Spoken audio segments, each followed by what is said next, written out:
আল্লাহ অবশ্যই সে মহিলার কথা শুনেছেন যে তার স্বামীর ব্যাপারে তোমার কাছে কাকুতি মিনতি করেছে এবং আল্লাহর কাছে অভিযোগ করছে। আল্লাহ তোমাদের দুজনের কথা শুনছেন, তিনি সব কিছু শুনে ও দেখে থাকেন।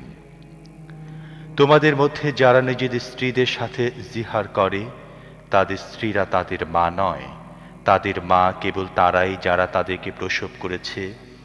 এসব লোক একটা অতি অপছন্দনীয় ও মিথ্যা কথাই বলে থাকে। প্রকৃত ব্যাপার হল আল্লাহ মাফ করেন, তিনি অতীব ক্ষমাশীল।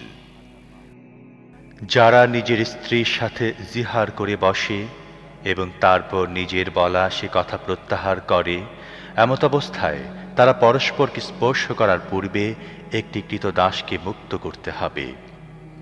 এর দ্বারা তোমাদের উপদেশ দেয়া হচ্ছে, তোমরা যা করো আল্লাহ সে সম্পর্কে অবহিত।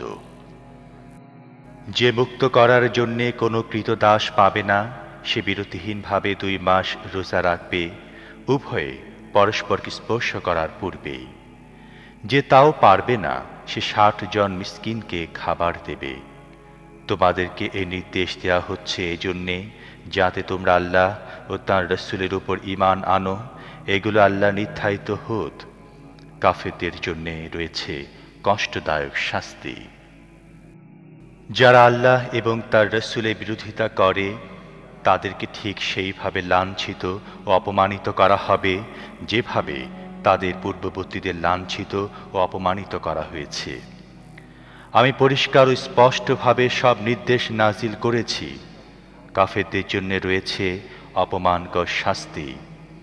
এই অপমানকর শাস্তি হবে সেই দিন যেদিন আল্লাহ তাদের সবাইকে জীবিত করে উঠাবেন এবং তারা কি কাজ করে এসেছে তা জানিয়ে দেবেন। তারা ভুলে গিয়েছে, কিন্তু আল্লাহ তাদের সব কৃতকর্ম সযত্নে সংরক্ষণ করেছেন। আল্লাহ সব বিষয়ে সর্বাধিক অবহিত। আল্লাহ যে আকাশ ও পৃথিবীর প্রতিটি জিনিস সম্পর্কে অবহিত, সে ব্যাপারে তুমি কি সচেতন নও? যখনই 3 ব্যক্তির মধ্যে কোনো গোপন কানাঘুষা হয় তখন সেখানে আল্লাহ অবশ্যই চতুর্থ জন হিসেবে উপস্থিত থাকেন। যখনই 5 জনের মধ্যে গোপন সলা পরামর্শ হয় তখন সেখানে ষষ্ঠ জন হিসেবে আল্লাহ অবশ্যই বিদ্যমান থাকেন। গোপন সলা পরামর্শকারীরা সংখ্যায় এর চেয়ে কম হোক বা বেশি হোক এবং তারা যেখানেই থাকুক আল্লাহ তাদের সাথে থাকেন। তারপর কিয়ামতের দিন তিনি তাদেরকে জানিয়ে দেবেন তারা কে কি করেছে। আল্লাহ সর্বজ্ঞ। তুমি কি তাদেরকে দেখনি যাদেরকে কানাঘুষা করতে নিষেধ করা হয়েছিল, তথাপি তারা সে নিষিদ্ধ কাজ করে চলেছে। তারা লুকিয়ে লুকিয়ে পরস্পরে গুনাহ, বাড়াবাড়ি এবং রসুলের অবাধ্যতার কথাবার্তা বলা বলি করে। আর যখন তোমার কাছে আসে তখন তোমাকে এমনভাবে সালাম করে যেভাবে আল্লাহ তোমাকে সালাম করেনি। আর মনে মনে বলে যে আমাদের এসব কথাবার্তার জন্যে আল্লাহ আমাদেরকে শাস্তি দেয় না কেন? তাদের জন্যে জাহান্নামে যথেষ্ট, তারা তাতেই দগ্ধ হবে। তাদের পরিণাম অত্যন্ত শোচনীয়।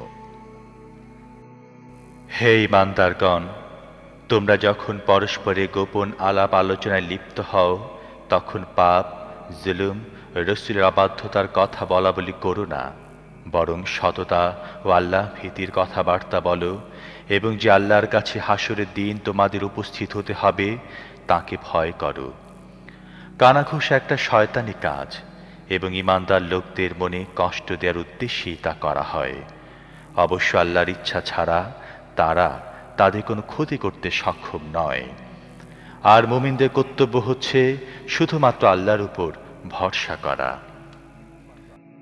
হে ঈমানদারগণ, মজলিসে জায়গা করে দিতে বলা হলে জায়গা করে দিও। আল্লাহ তোমাদেরকে প্রশস্ততা দান করবেন। আর যখন চলে যেতে বলা হবে তখন চলে যেও। তোমাদের মধ্যে যারা ঈমানদার ও যাদেরকে জ্ঞান দান করা হয়েছে তাদের মর্যাদা আল্লাহ উন্নীত করবেন। বস্তুত আল্লাহ তোমাদের কার্যকলাপ সম্পর্কে অবগত। হে ঈমানদারগণ, তোমরা যখন রসুলের সাথে গোপন আলাপ করো তখন আলাপ করার আগে কিছু সদকা দিয়ে দাও। এটা তোমাদের জন্য অপেক্ষাকৃত ভালো ও পবিত্র। তবে যদি সদকা দিতে কিছু না পাও, তবে আল্লাহ ক্ষমাশীল ও দয়াময়। أأشفقتم أن تقدموا بين يدي نجواكم صدقات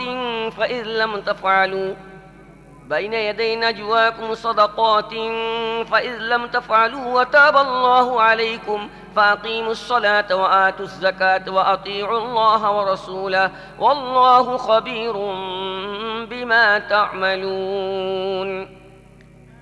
গোপন আলাপ আলোচনা করার আগে সদকা দিতে হবে ভেবে তোমরা ঘাবড়ে গেলে নাকি? ঠিক আছে, সেটা যদি না করতে চাও, বস্তুত আল্লাহ তোমাদেরকে তা থেকে অব্যাহতি দিয়ে দিয়েছেন। তাহলে নামাজ কায়েম করতে ও জাকাত দিতে থাকো এবং আল্লাহ ও তাঁর রসুলের আদেশ নিষেধ মেনে চলতে থাকো। মনে রেখো, তোমাদের কার্যকলাপ সম্পর্কে আল্লাহ ওয়াকিফাহাল। তুমি কি তাদের দেখোনি যারা এমন এক গোষ্ঠীকে বন্ধু বানিয়ে নিয়েছে যারা আল্লাহর গজবে নিপতিত? তারা তোমাদেরও নয়, তাদেরও নয়।